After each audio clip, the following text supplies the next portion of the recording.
అష్టభుజాకారం. ఈ అష్టభుజాకారంలో భగవంతుడి రూపం గుర్తుకొచ్చిందా?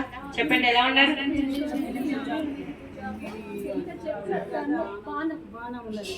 డాలు, తామర పువ్వు కూడా ఉంది.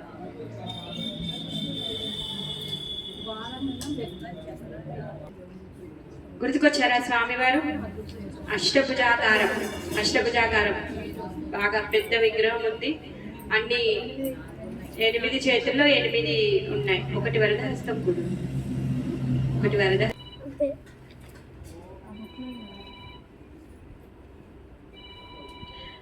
ఇది కూడా ఆ యజ్ఞంతోనే, ఎవరు మన బ్రహ్మదేవుడు చేసేటటువంటి యజ్ఞంతో సంబంధమైందనమాట.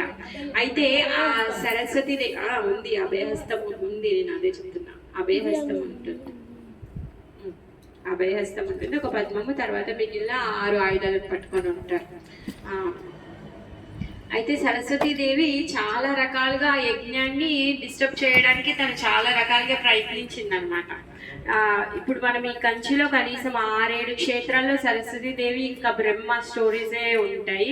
ఆ యజ్ఞాన్ని రక్షించడానికి మరి ఎన్నిసార్లు అలిగేసి వచ్చారో బ్రహ్మదేవుడు మనకు తెలియదు. మరి ఎన్ని యజ్ఞాలు చేయాలి అంటే ఆమె ఎన్నిసార్లు డిస్టర్బ్ చేసిందో తెలియదు మనకి, అది క్లియర్గా.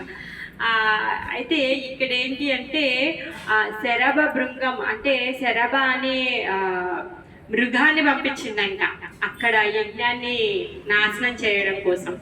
అయితే అప్పుడు బ్రహ్మదేవుడి లక్ష్మీపతిని ప్రార్థించగా తను 8 చేతుల్లో ఆయుధాలన్నీ తీసుకొని వచ్చి ఆ యజ్ఞాన్ని రక్షించడం కోసం ఆయన ఆ రూపం తీసుకున్నారంట. అందుకే అష్టభుజాకారం అనేసి తనకు పేరు వచ్చిందనమాట.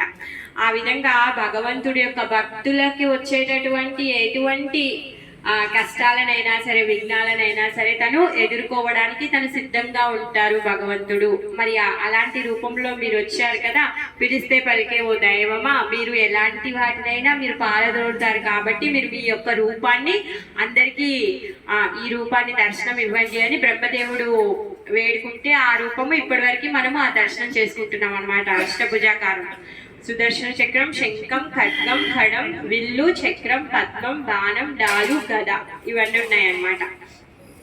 అయితే వైకుంఠ ద్వారము డైరెక్ట్ గా ఉంటుంది. నేను చూపించాను పెద్ద మెయిన్ గేటు మామూలుగా.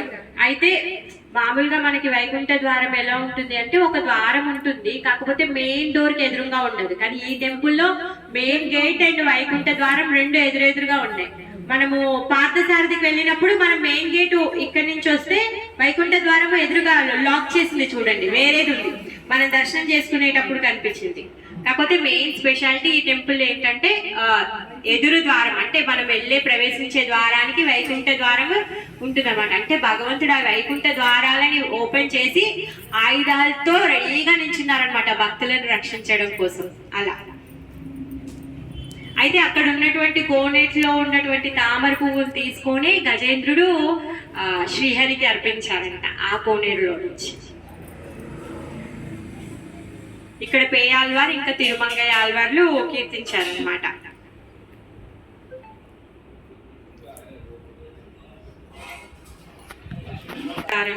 జై